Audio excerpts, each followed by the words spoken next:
Good morning, everyone. If you don't know me, I'm Dave Green. I'm the PLI permitting supervisor, here today to talk to you about pools and decks. Overview of what we'll talk about today. Why do we require permits? Type of permits required. Type of documentation required. Pool requirements, an overview of a deck guide. Inspections and common issues with these types of permits.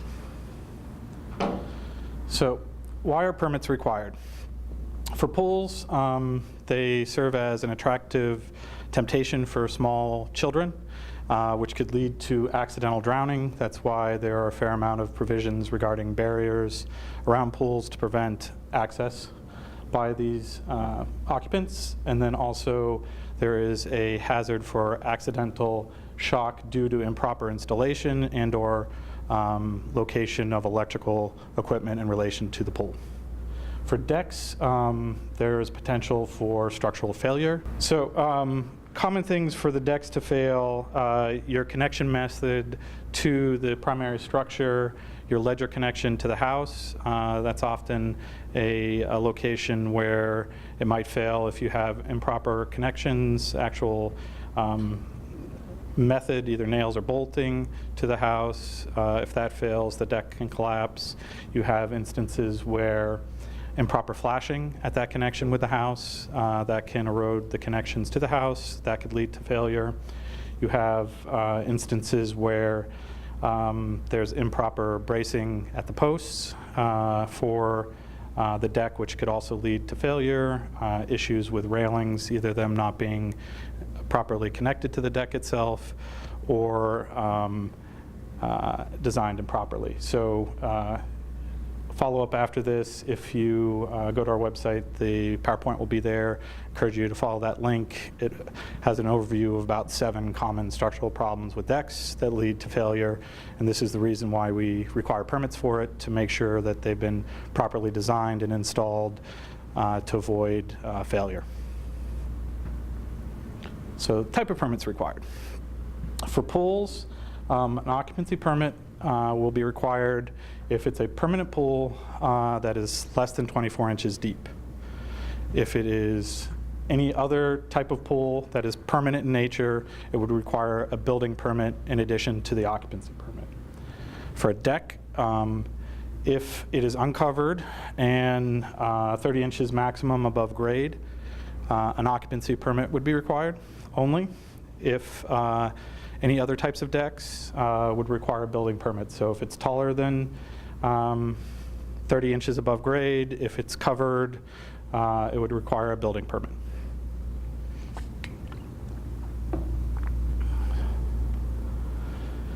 And then in terms of process for these permits, if you're not familiar, for an occupancy permit, the application would begin in zoning. They would require a site plan or a site survey. They will review it for compliance with the zoning code, which would include applicable setbacks based on the zoning district. And then on PLI's part, we will generally process these type of applications over the counter once the applicable fee is paid. For a building permit, process is similar. You start at zoning. They will require a site plan or survey. Again, they will review for the zoning code requirements for that element. The change really is on our end.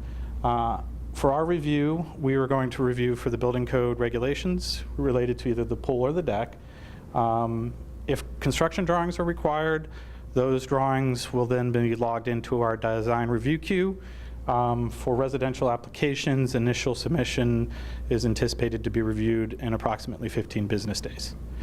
If construction drawings are not required, those type of applications should be able to be processed over the counter. So for pools, the type of documentation for most pools, all we would require is a completed residential building permit application. If it's custom built pool, then we would require construction drawings prepared and sealed by a PA licensed architect or engineer.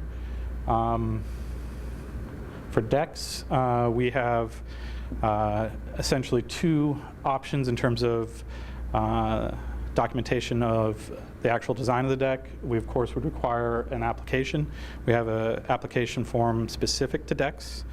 In terms of the structural or framing information, your first option is to fill out this application form and identify that you are designing the deck to the prescriptive requirements of American Wood Council's Design for Code Acceptance number 6.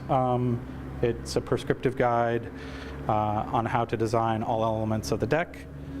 Secondarily, if you fall outside of the parameters of this form of documentation, we would require drawings prepared and sealed by a PA licensed architect or engineer. I'll talk more about that here in a minute.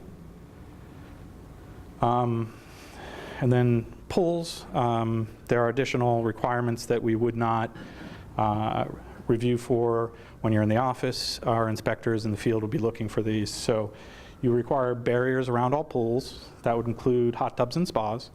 And it prevents small children and infants from accessing the pool. It's allowed to be a fence, a wall of the house, or above ground pool structure. They are required to be a minimum of 48 inches high.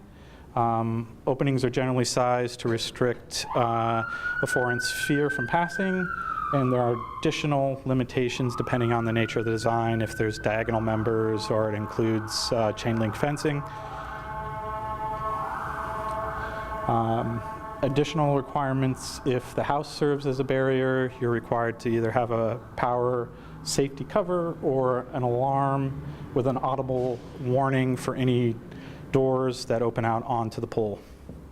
If it's an above ground pool that serves as a barrier, the ladder or steps need to be capable of being secured or removed, or you have to have an additional barrier to prevent access, again, for children or infants. There are additional requirements can be found in Appendix G of the 2009 International Residential Code. Related to these are just overview of the barrier and construction details. Additionally, we require, and the code requires, an electrical permit for all pools.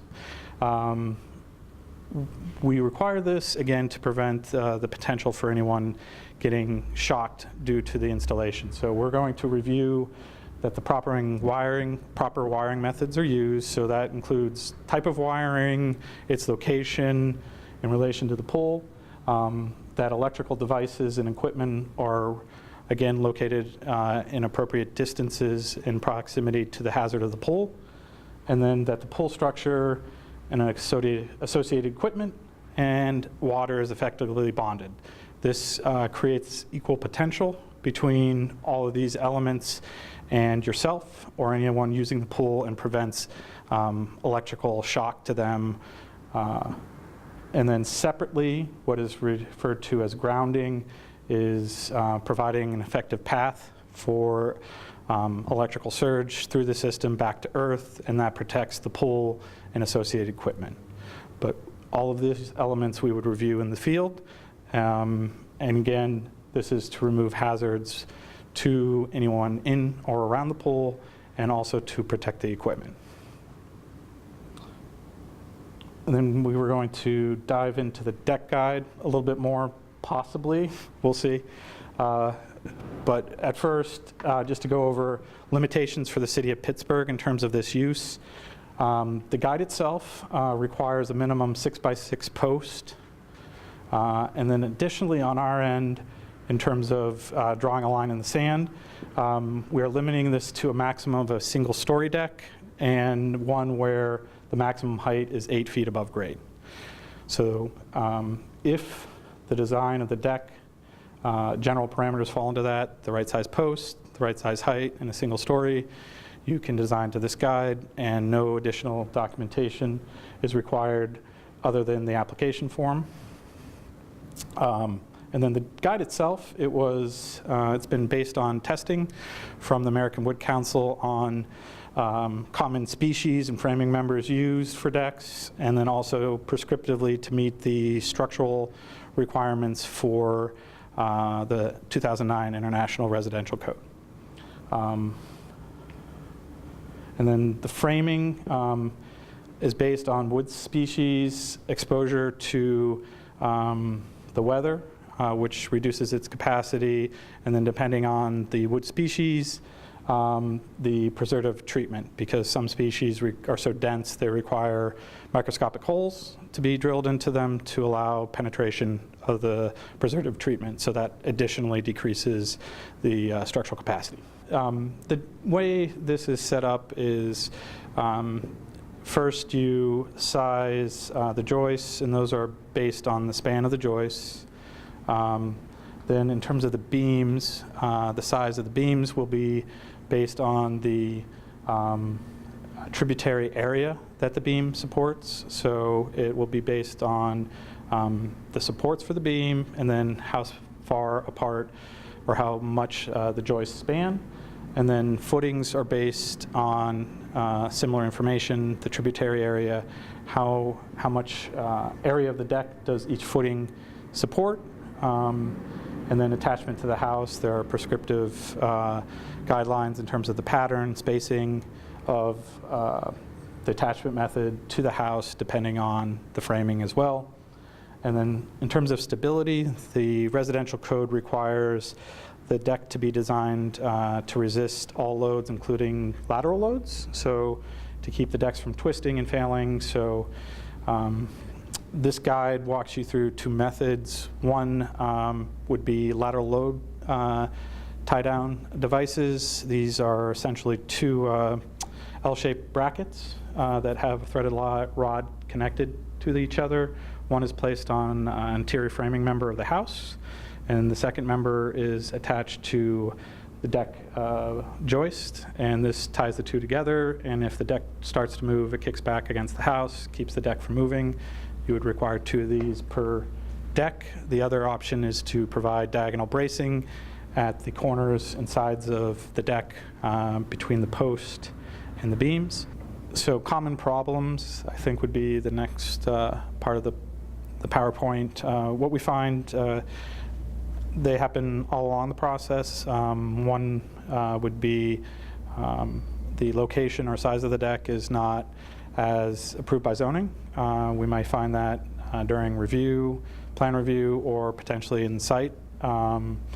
Others are not reviewed for particular conditions in zoning, such as a historic district, like I mentioned before, or potentially for environmental factors, such as undermining, landslide-prone areas, steep slopes. Those would require additional review of the design of it. In terms of our review process, we find that people will try to use the prescriptive compliance with the deck guide for conditions that aren't applicable. So you have a cantilever deck, you might have the wrong size posts, multi-story decks, etc. On the inspection side, we find people performing work without inspections. We find built not to the location and size approved by zoning. Pools, very common for people not to get an electrical permit to install the pool, and then we cannot complete the permit because we need the bonding and grounding of all the elements of the pool. Also, just improper conditions in terms of the design and installation, bad ledger attachment, improper or no diagonal bracing, or no lateral load connectors. So it runs the gamut. Thank you. Hope you have a good day. Thanks for coming.